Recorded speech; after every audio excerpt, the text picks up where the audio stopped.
उपमुख्यमंत्री शिंदे दिल्लीच्या दौऱ्यावर आहेत। भाजपच्या वरिष्ठ नेत्यांच्या त्या गाठीभेटी घेणार का या संदर्भातल्या चर्चा सुरू झाल्यात।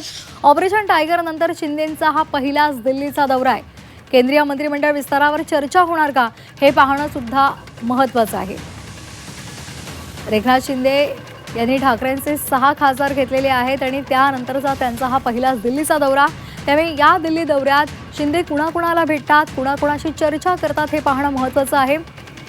ऑपरेशन टायगर राबवल्यानंतर भाजपच्या वरिष्ठ नेत्यांच्या या गाठीभेटी होणार आहेत आणि त्यामुळे सगळ्यांचंच इकडे लक्ष लागलेलं आहे।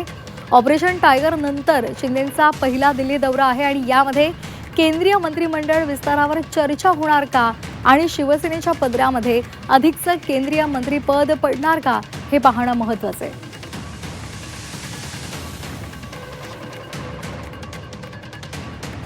तर एकनाथ शिंदे दिल्लीच्या दौऱ्यावर आहेत आणि त्यामुळे त्यांच्या या दिल्ली दौऱ्याकडे सर्वांचंच लक्ष लागलेलं आहे। ऑपरेशन टायगर राबवल्यानंतर शिवसेनेच्या पदरी आणखी एक केंद्रीय मंत्रिपद पडेल अशी चर्चा सुरू झालेली आहे आणि त्यामुळे या दिल्ली दौऱ्यामध्ये काय आश्वासन एकनाथ शिंदेंच्या शिवसेनेला मिळतं हे पाहणं महत्त्वाचं आहे।